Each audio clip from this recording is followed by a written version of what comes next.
कहानी शुरू होती है कि एक राजा ने भगवान का एक सुंदर मंदिर बनवाया और उसमें एक पुजारी को पूजा करने के लिए रखा।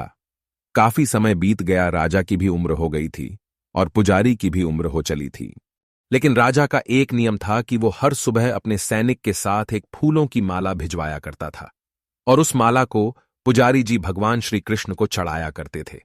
उसके बाद जब राजा भगवान के दर्शन करने आया करते थे, तब पंडित जी उस माला को भगवान के गले से निकालकर राजा के गले में डाल दिया करते थे। लगभग रोज की दिनचर्या बन गई थी। पुजारी जी बूढ़े हो चले थे और राजा भी बूढ़े हो चले थे। एक दिन राजा की तबीयत खराब हो जाती है तो राजा ने माला सिपाही के हाथ भिजवाते हुए सिपाही से कहा कि पंडित जी से कहना कि आज हमारी तबीयत ठीक नहीं है, तो आज हम आ नहीं पाएंगे, तो आज हमारा इंतजार न करें। उसके बाद सिपाही ने माला जाकर पुजारी जी को दे दी और सारी बात पंडित जी को बताई। पंडित जी ने भी माला को श्री कृष्ण को चढ़ा दी। तो उसके बाद पंडित जी ने सोचा कि इतने साल गुजर गए, लेकिन भगवान की इस माला को हमेशा राजा जी को ही पहनाई है, लेकिन आज तक मैंने कभी इस माला को कभी खुद नहीं पहना। तो हो सकता है कि जरूर यह प्रभु की इच्छा है कि इतने सालों में आज मौका मिला है कि प्रभु की इस माला को मैं अपने गले में पहन पाऊं। तो यह तो परंपरा ही थी कि प्रभु की वह माला तो निकलती ही थी, तो इस बार पंडित जी ने वह माला अपने गले में डाल ली। लेकिन तभी सिपाही दौड़ते हुए आया और बोला कि महाराज को वहां कुछ ठीक नहीं लग रहा है, तो राजा साहब मंदिर की तरफ ही आ रहे हैं, आप तैयारी करना शुरू कीजिए। राजा को लगा कि इतने सालों से बनी हुई परंपरा कहीं टूट न जाए, इसीलिए वह मंदिर की ओर आने लगे। जैसे ही पंडित जी ने यह सुना, उन्होंने तुरंत माला गले से निकल और भगवान को पहना दी। राजा को बात समझ आ गई कि यह सफेद बाल पुजारी का है। राजा ने पुजारी से पूछा कि क्या इस माला को आपने पहना था? यह सफेद बाल कहां से आया? तो पंडित जी डर गए और डर के मारे बोल दिया कि यह सफेद बाल तो श्री कृष्ण का है, भगवान का है। राजा को गुस्सा आ गया कि एक तो पंडित छल कर रहे हैं और ऊपर से झूठ बोल रहे हैं।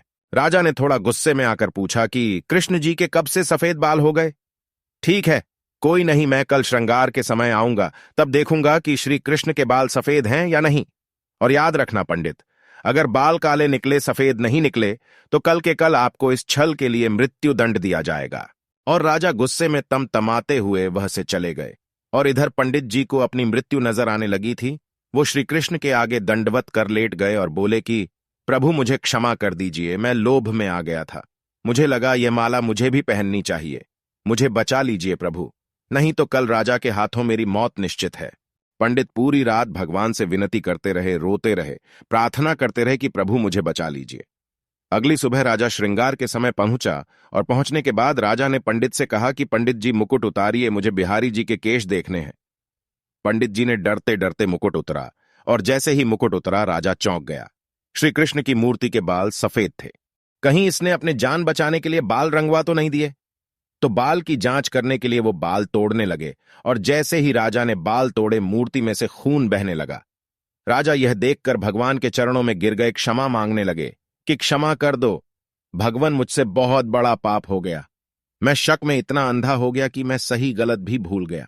तभी मूर्ति में से आवाज आई कि राजा, तुमने मुझे सिर्फ मूर्ति माना, इसीलिए मैं आज से तुम्हारे लिए सिर्फ मूर्ति हूं, लेकिन इस पुजारी ने मुझमें साक्षात भगवान देखा, इसीलिए उसकी जान बचाने के लिए मुझे अपने बालों को सफेद करना पड़ा, खून की धारा बहानी पड़ी ताकि तुम्हें समझा पाऊं। और उसके बाद राजा को अपनी गलती पर पछतावा हुआ, लेकिन अब कुछ नहीं हो सकता था। इसीलिए तो कहते हैं कि अगर मानो तो पत्थर में भी भगवान है नहीं, तो साक्षात आपके सामने भगवान आ भी जाए तब भी आप उनसे उनकी सत्यता मांगेंगे। अगर आप सच में भगवान को देखना चाहते हैं तो आपके सिर्फ भाव होने चाहिए। ऊपर वाले पर बिना किसी शर्त के विश्वास रखो और अपने कर्म को निरंतर करते रहो, ऊपर वाला आपको उसका फल अवश्य देगा। तो उम्मीद है आपको यह कहानी पसंद आई होगी। पसंद आई होगी तो कमाल कहानी और सवाल को सब्सक्राइब जरूर करें। धन्यवाद।